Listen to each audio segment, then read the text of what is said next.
مع الاقتباسات من الكتب التاريخية القديمة، الكتب اللي ربما تعرفنا أكثر ما نعرف رواحنا. في رأيكم شكون الرئيس الجزائري اللي حكم أطول فترة في التاريخ الحديث؟ بوتفليقة 20 سنة؟ لا. بومدين 13 سنة؟ لا.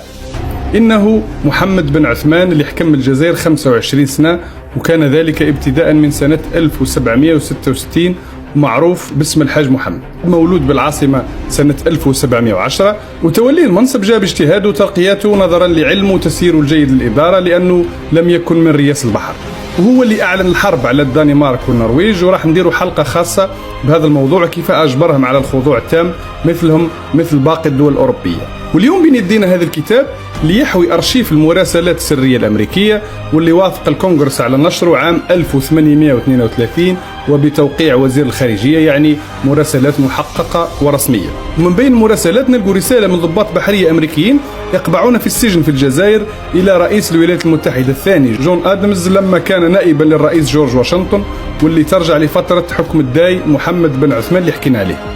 يعني الظرف الزماني للرسالة، الجزائر تحت حكم محمد بن عثمان والأمريكان تحت حكم جورج واشنطن. ولا شك محتوى رسالة مثل هذه راح يعطينا معلومات أكثر على تاريخ الجزائر والمنطقة في هذاك الوقت. وهيا نقرأ الرسالة.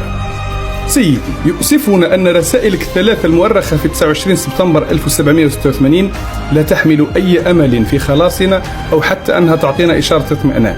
ربما تصلك معلومات مغلوطة من مستر لام عما دار بينه وبين الداي، ولكننا سنذكر لك الحقيقة. يوم السبت 25 مارس 86 وصل مستر لام برفقة وسيط إسباني والسيد راندال للتفاوض مع الأمير محمد باشا. نزل القبطان السفينة إلى الميناء وطلب لقاء الوكيل الحاج اللي هو الرجل الثالث في الدولة، وأبلغه بأن هناك رجلان من الولايات المتحدة يطلبان الإذن بالنزول لتخليص بعض المواطنين تحت السجن، وتم إبلاغ الداي بذلك. وعلى الساعة 1 بعد الظهر تم السماح لهم بالنزول.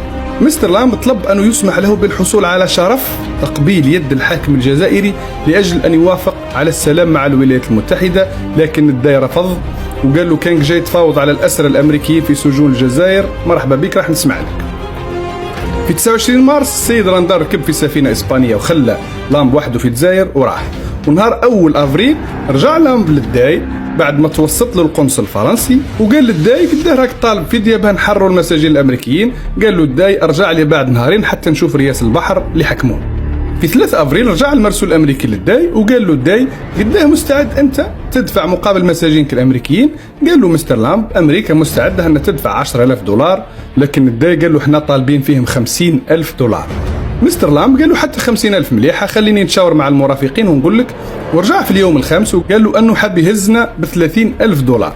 الداي غضب وقال له خليهم يقعدوا في الحبس، عندنا الخبز والزيتون ما يوكلهم الدهر كله.